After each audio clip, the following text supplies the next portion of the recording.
Buenas tardes, doctor Juan Lozano. Hola Alba, muchas gracias por la invitación, muy contento de estar con ustedes. Igualmente nosotras estamos muy contentas de estar con usted en este momento y nos gustaría que nos hablara o nos compartiera algo de su vida, cosas de su vida, que nos dijera quién es Juan Lozano.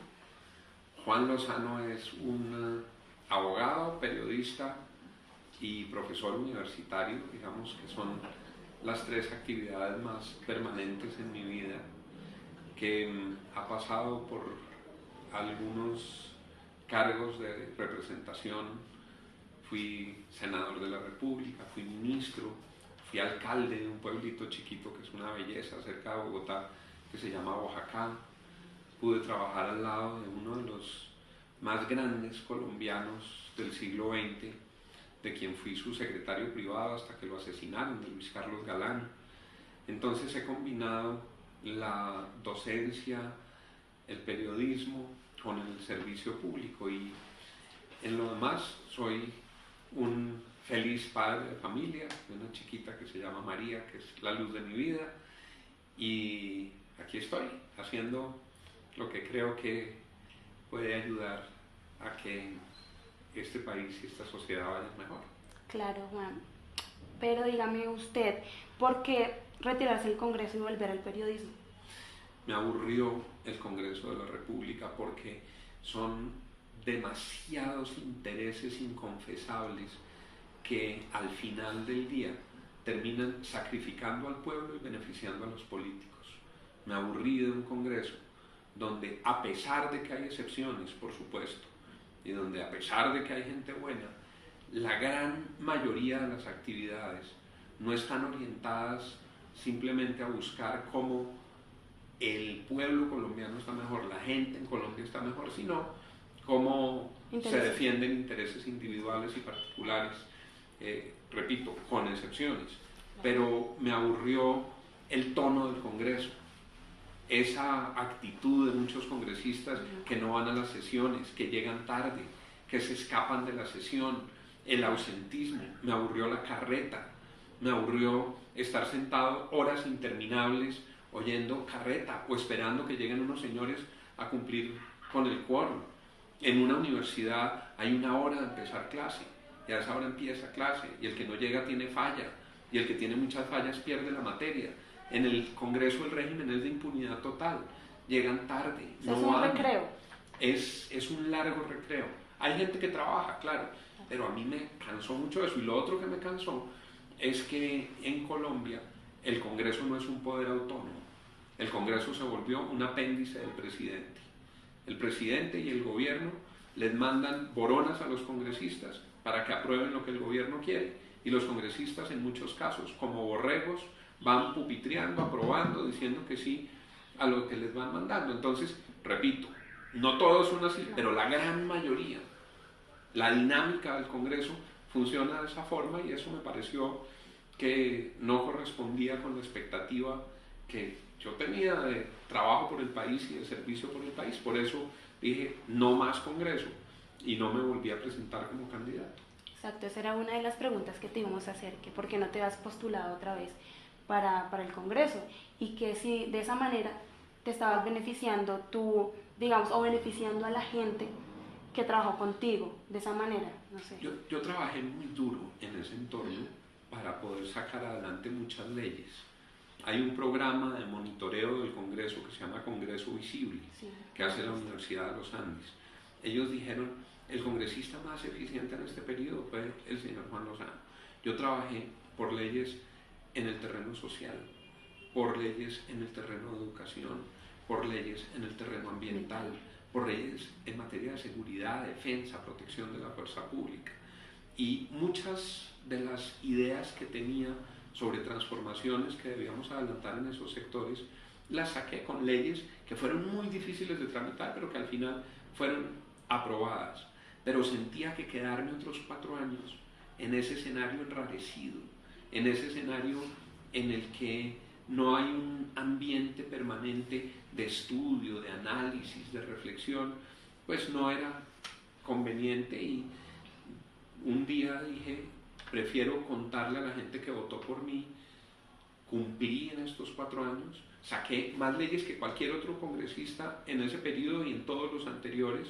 Lo que yo le dije a la gente cuando votó por mí, que iba a sacar la ley de familias en acción, que iba a sacar las leyes ambientales, que iba a poner en el plan de desarrollo 0% en los intereses de ICETEX, que íbamos a construir mayor fraternidad en unos servicios sociales. Eso se hizo, pero no voy a volver. Entonces les dije, amigos, gracias por haberme permitido llegar al Congreso, pero búsquense otro senador para el próximo periodo porque yo no voy a regresar.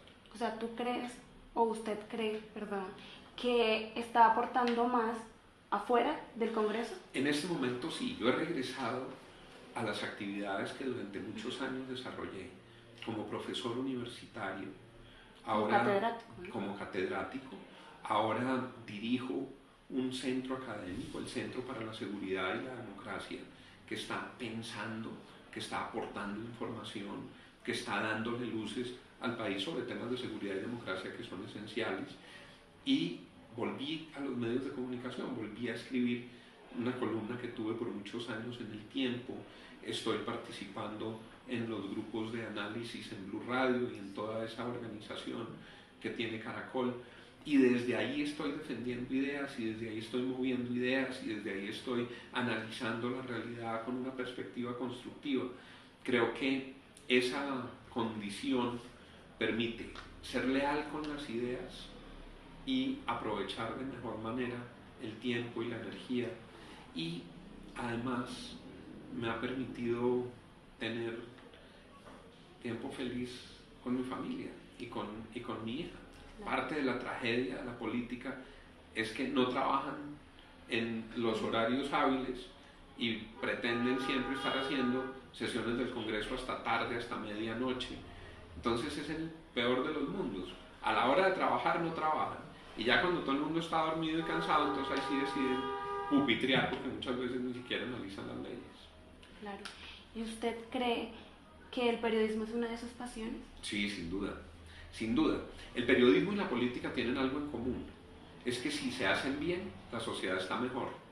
Y el periodismo tiene que ver con una de las condiciones diferenciadoras del ser humano en relación con otras especies, que es la libertad de expresión, la libertad de pensamiento, la libertad de palabra. Algo hermoso y grande que tiene el ser humano es que puede hablar y puede pensar y puede decir lo que piensa, y el periodismo es eso. El periodismo es una manifestación de la libertad de expresión. En los últimos desarrollos constitucionales en Colombia, y a partir de la Constitución del 91, se considera que la libertad de expresión es un derecho humano fundamental. O sea, como el derecho a la salud, como el derecho a la educación. Tener libertad de decir lo que pensamos, tener libertad de opinión, es un derecho humano fundamental. Y el periodismo trabaja sobre esa materia, sobre la libertad de expresión. Entonces, es emocionante, es fundamental para la sociedad. Y con el avance de los medios de comunicación, está cada vez más al acceso, a disposición de la gente. Antes, si uno quería leer las noticias, tenía que esperar que llegara el periódico El Tiempo, o El Espectador, o El Colombiano, o El País a la mañana siguiente. Había un noticiero de televisión a las 7 de la noche. Había algunas emisoras de radio. Si uno quería oír noticias o leer noticias, tenía que esperar horas. Hoy, el Twitter, el Internet, todas las nuevas tecnologías te están bombardeando de información, de noticias. Eso hace más exigente la profesión, pero al mismo tiempo más interesante, porque en cualquier momento tú estás produciendo una pieza de comunicación. Y la otra gran variación es que antes eran solo los periodistas los que hacían el oficio. Unos señores que tenían una cámara, una grabadora, unos implementos que eran propios del oficio. Hoy, todo el que tenga un celular, todo el que tenga un dispositivo móvil puede hacer un video, y en 2 minutos está en Instagram, y está en YouTube, en todas las redes, y está en Twitter. Claro. Son medios masivos. Pero, digamos, ¿usted cree o está convencido que la política y el periodismo van a la mano? Sí, totalmente? Sí, porque su objeto es la sociedad. Obviamente, el periodismo debe ser guardián del bienestar, del bien común, y debe ser un crítico de la política. Alguien decía, la prensa debe ser el perro guardián de los políticos. Si el político se mueve, el perro guardián debe ladrar, debe advertir, debe hacerle sentir miedo. Hay una relación que debe ser de independencia. Los medios, los periodistas, ahí asumen el rol de la defensa de la ciudadanía. Y aunque se tocan, aunque su proyección es sobre la sociedad, cada uno tiene una tarea diferente. Siempre los políticos y los funcionarios públicos quieren manipular los medios a su acomodo para que digan solo lo que es bonito, solo lo que a ellos les conviene, solo lo que les hace quedar bien. Y el público lo que le pide a los medios es cuénteme toda la verdad. Parte de la verdad es lo que dice el funcionario público, pero parte de la verdad es lo que no dice, o lo que dicen sus contradictores, o lo que dice la gente en la calle, lo que dice la ciudadanía.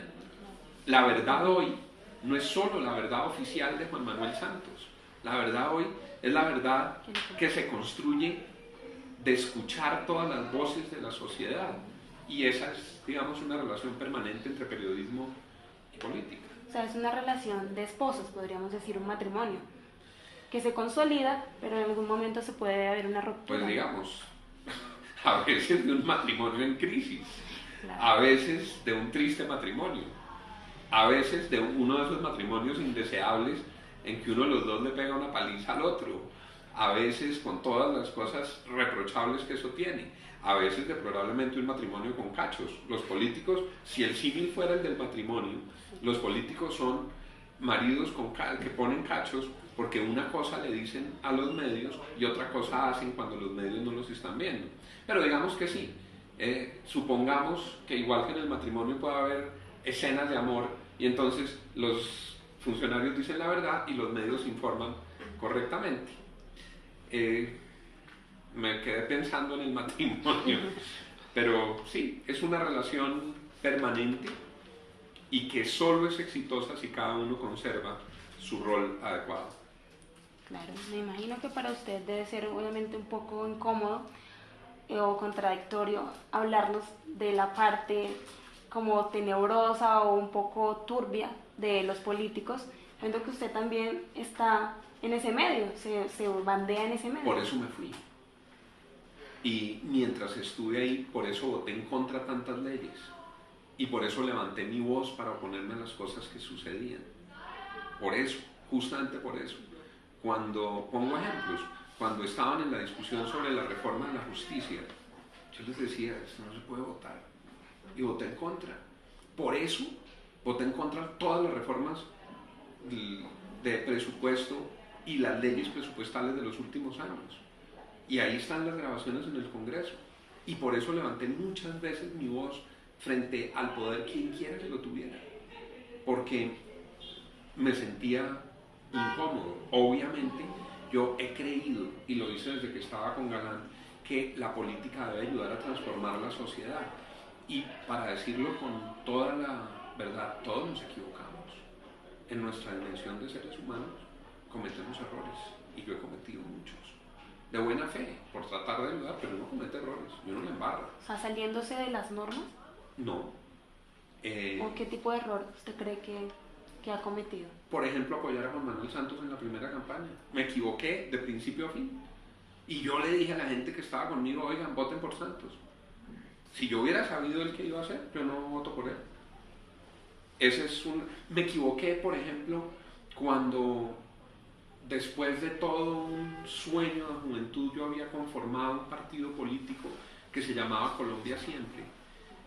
Un día decidí que no iba a participar más de ese ejercicio y se perdía la personalidad política. Y me equivoqué. Y me equivoqué porque terminé en medio de un escenario que hoy no me gusta, que es el de los partidos que están mandando la parada en Colombia. Y defendí con ahínco el partido de la U, del que fui presidente. Y hoy siento que ese partido se apartó de lo que habíamos defendido con él, y yo me equivoqué. ¿Por qué? A cuenta de que nosotros creímos que ahí se podía cambiar a Colombia, cometemos muchos errores con gente que le mete a uno cuentos. Uno a veces cree que apoya noblemente una causa y resulta que hay unos intereses que no son convenientes y que uno al principio no ve. Entonces, digamos que lo que es humano es equivocarse. Lo que es inaceptable es la gente que una vez entiende que algo está mal, sigue en eso. O gente que no es que se equivoque, sino que sabe que están mal las cosas y se mete de cabeza. O que apoya a alguien o recibe el apoyo de alguien que creía honrado y luego se vuelve un bandido y lo sigue apoyando. A todos nos pasa eso. Caras vemos, corazones no conocemos. Lo importante es que si hay un error, se pueda rectificar con honradez de conciencia. Lo importante es que si hay una caída, exista la posibilidad de levantarse. Esto se lo oí a Nairo Quintana. Nairo decía, en el ciclismo, como en la vida, hay caídas y uno se tiene que levantar. Quizás en lo que consiste la vida no es en no caerse, porque todos, repito, somos humanos y nos podemos caer. En lo que consiste la vida es en seguir adelante. Si no nos caemos, poder avanzar lo más posible, y si nos caemos, levantarnos con optimismo y aprender las lecciones. Los malos momentos quizás son oportunidades para mejorar. Quienes hemos estado en actividades de servicio público tenemos momentos muy duros. Cuando yo estaba con Galán y mataron a Galán, a mí se me acabó el mundo. Teníamos que seguir adelante, tenemos que seguir luchando. A mí me han derrotado, unas veces he ganado, unas veces he perdido. Una vez intenté ser senador cuando ni siquiera tenía la edad reglamentaria para poder ser senador, y claro, me derrotaron. Ese fue un aprendizaje, y me cascaron, me dieron una paliza y perdí. Y a veces apoya a uno gente a la que derrotan, pero lo importante es seguir mirando las ilusiones que uno tiene con honradez, luchando por los sueños y construyendo el camino para que sean realidad. Claro, eso sí es verdad, porque pues obviamente se tiene que buscar como un camino visible para uno poder seguir por ese mismo lado, ¿no? Algo que también nos da pues a nosotras como un aliciente de que de pronto caemos, pero tenemos que seguir en lo que estamos y pues ponerle fe. En la vida el viento a veces le sopla a uno en contra. A veces hay momentos de dificultad, hay momentos de dolor, por circunstancias que son ajenas y a veces también por errores propios. Hay que tener la fortaleza de seguir adelante. Hay que tener la humildad de reconocer cuando uno se equivoca. Hay que tener la humildad cotidiana de saber que uno no tiene la verdad revelada, que uno tiene que oír a los demás. Los políticos muchas veces creen que son seres superiores.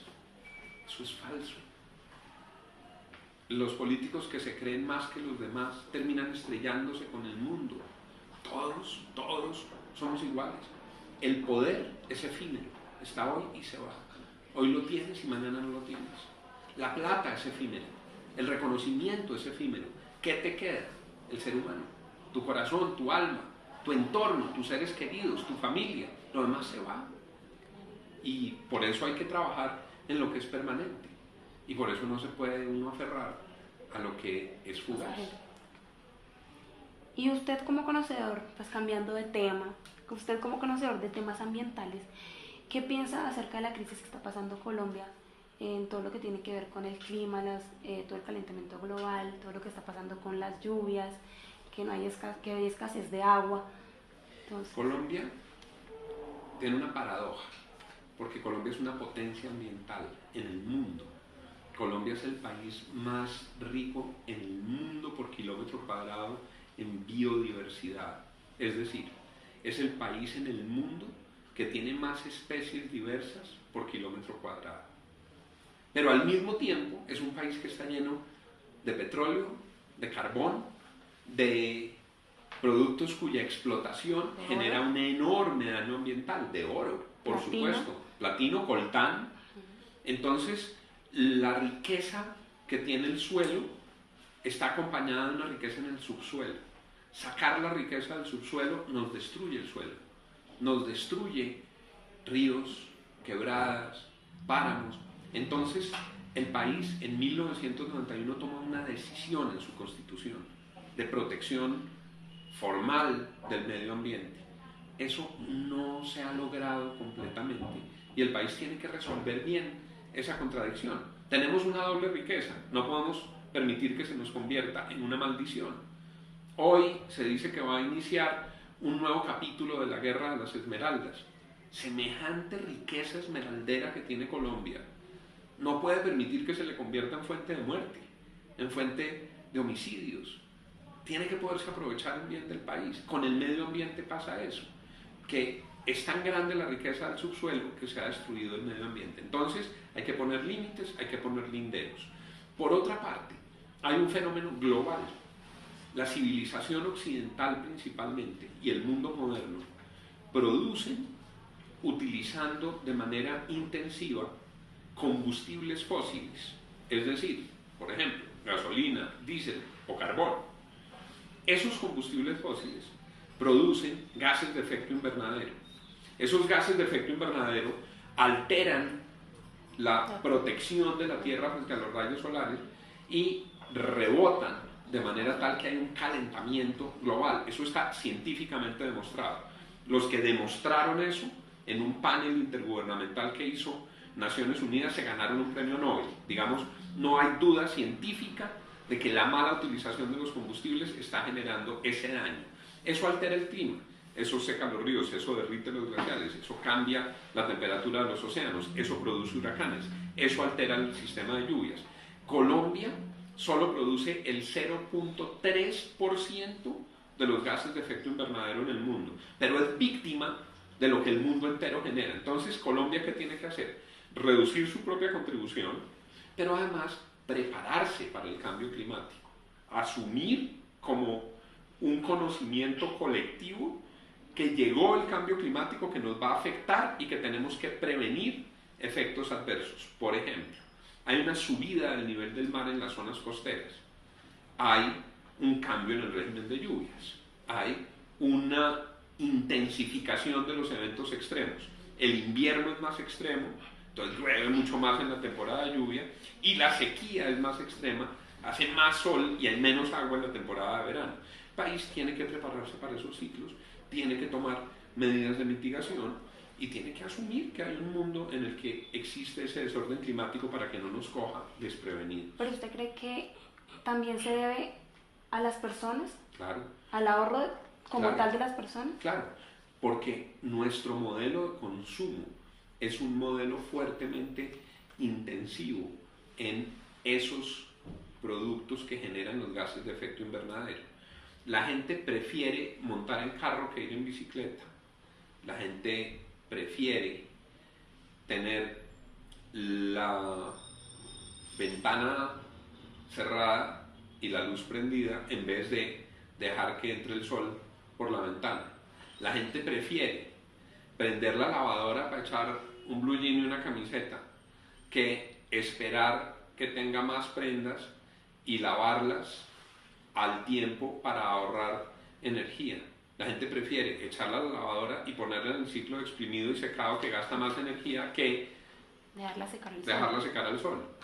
La gente prefiere congelar una comida y luego volver a usar el microondas y luego volverla a calentar que dejarla fresca, comérsela pronto. La gente prefiere que muchas actividades en las que podría haber ahorro de energía sean consumidoras de energía. Entonces nosotros tenemos que generar hábitos mucho más sostenibles. Nosotros tenemos que aprovechar oportunidades que tiene sobre todo Colombia para usar energía solar, para usar energía de viento, para usar más energía hidroeléctrica, en fin. Pero los seres humanos son demandantes de eso. ¿Qué hace hoy, en la humanidad de hoy, un solo ciudadano, como hay miles en muchos países, montados en un carro de miles de centímetros cúbicos y motor V8, que cada acelerada es una cantidad de galones de gasolina, solo porque no lo comparte con nadie. Hay que pensar en transporte colectivo, en transporte público, en uso razonable de la gasolina. Hay que tener hábitos consistentes para que este mundo no se acabe. Es necesario tener esa conciencia, pero también necesitamos que el gobierno haga algo para que tengamos esa conciencia, no para que tengamos, sino para concientizarnos o concienciarnos de esa problemática y que tengamos métodos para resolverlo inmediatamente, no que necesitemos decir, bueno, esto no tenemos agua, entonces ¿qué vamos a hacer? Entonces vengan y nos ayudan, como cosas que está pasando, digamos, en La Guajira, y lo que pasó, todo el problema, toda la costa atlántica, que sufrían de una intensa sequía por agosto, empezó como a finales de julio, agosto, entonces que eso tuvo, digamos, un gran impacto en la sociedad, y más en la sociedad, en las sociedades internas del país, como Bogotá, Medellín, que fueron las que estuvieron más como en ese proceso de recolección de agua, en todo lo que tiene que ver con la polémica a nivel de masas, todo lo que tiene que ver las redes sociales, se movieron hasta el punto en que pudieron llevar galones y que, bueno, el gobierno se despertó y dijo, bueno, ¿qué vamos a hacer acá? Hay una mezcla de malas prácticas ambientales que afectaron el agua, unas que dependen de Colombia y otras que no, y lo otro es una robadera de la plata de La Guajira por unas castas políticas de bandidos. Pero es igual, esa es la tragedia, que si toda esa plata que tuvieron en las regalías se hubieran aplicado bien, pues hoy tendrían agua. No puede uno, igual que en el Congreso, generalizar. Claro que hay gente honorable que trabaja en La Guajira, pero si no se hubieran robado tanta plata, pues hoy existirían unos sistemas distintos. Claro, y también lo que pasa con el Chocó. Yo soy del Chocó y siempre saco como a relucir de Quibdó. ¿De qué parte? De Quibdó, yo soy de la capital del Chocó, Quibdó. Y eso es lo que pasa, estuve a mediados de junio, julio, estuve toda esa temporada como un mes y medio y me fijé que allá no hubo sequía. Allá había una intensa lluvia, llovía todos los días, es una de las cada zonas rato. más húmedas en el planeta, Sí. Y sin embargo, Es la más pobre.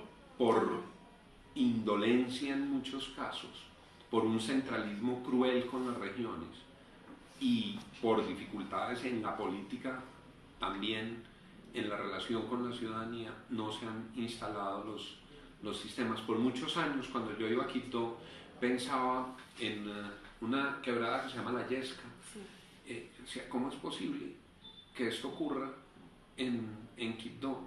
Y a veces uno se cansaba de insistir, de decir, de pedir que se hiciera. Y Bogotá tiene un pecado de centralismo muy fuerte.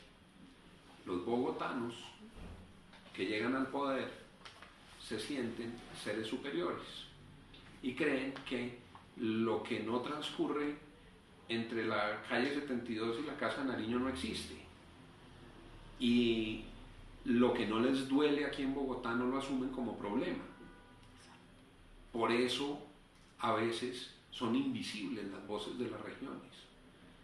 El modelo de pensar desde la tecnocracia de Bogotá en las necesidades del país ha hecho crisis. Uno a veces va a planeación nacional. De nuevo, hay gente muy buena en planeación nacional. Pero hay unos geniecitos que creen que saben todo y no han salido. Pues ya Soacha les parece lejos. Pues así es muy difícil resolver los problemas de Colombia. Claro. Claro, doctor, todo esto tiene que ver obviamente con el gobierno, con todo lo que tiene que ver con las prácticas de razonamiento de las personas, la conciencia de las personas y todo lo que tiene que ver pues con la sociedad, ¿no? En ese sentido. Pero cerrando el tema, por último, queríamos preguntarle cómo es Juan Lozano como amigo, como esposo y como padre. Hablando de temas más Ay, Dios mío, autocalificarse es tan difícil. Yo soy profesor, en esa mesa están las calificaciones de mis alumnos, pero calificarse uno mismo es muy, muy difícil. Les puedo decir, yo creo que soy muy buen amigo y valoro mucho las condiciones de la amistad.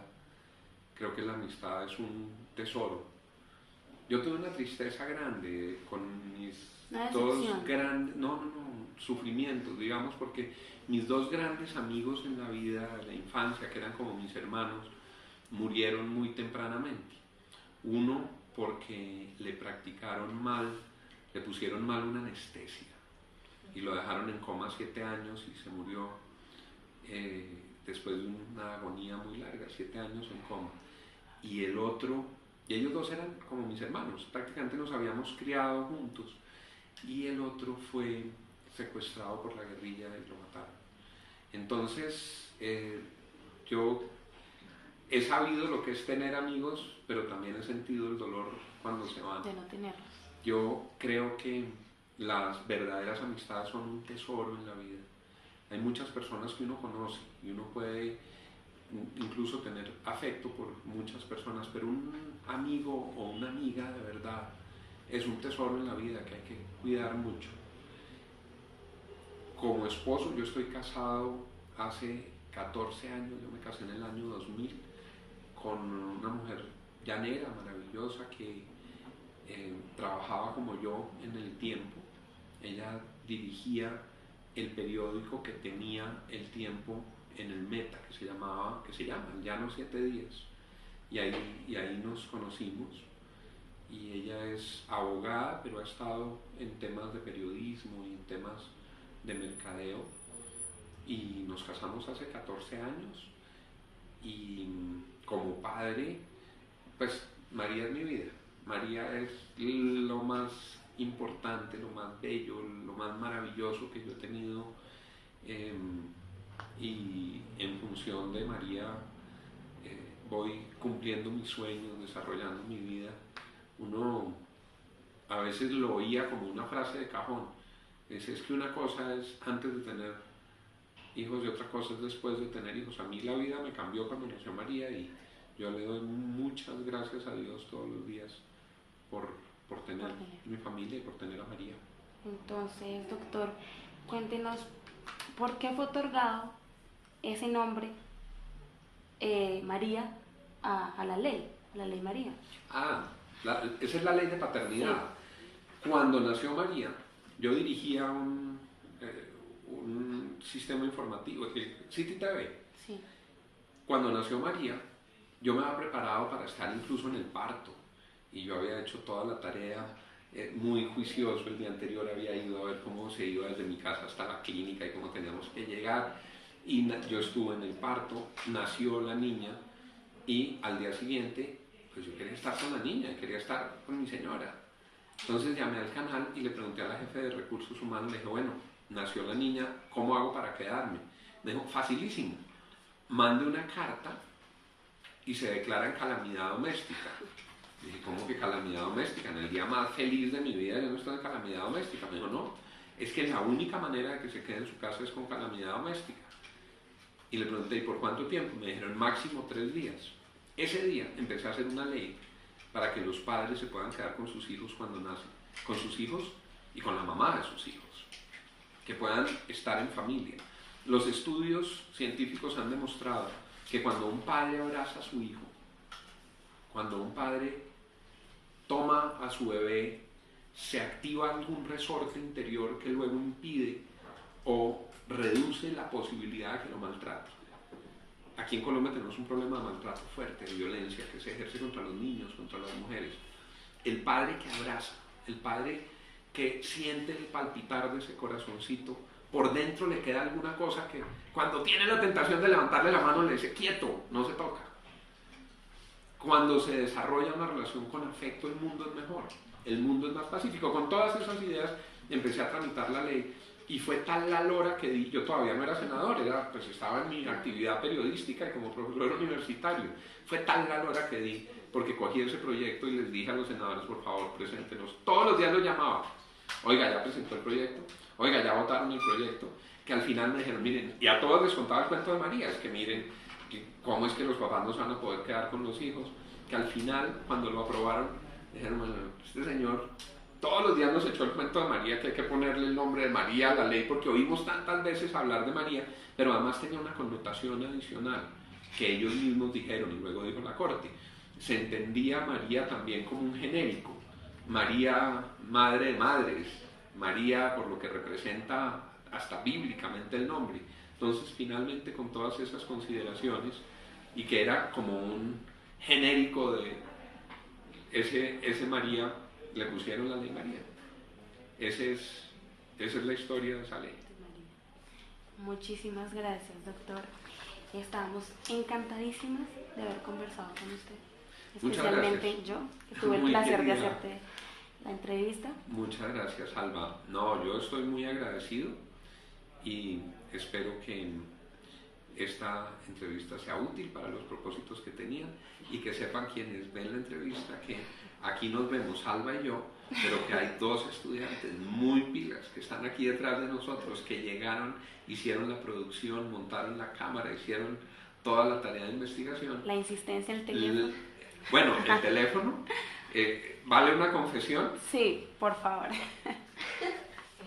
Recibía llamadas por la mañana, al mediodía, por la tarde, por la noche, mensajes, y yo tenía mucho gusto en hacerlo, pero si este mensaje sirve para la profesora, yo creo que se merecen un 5, porque qué lucha que fue esta entrevista.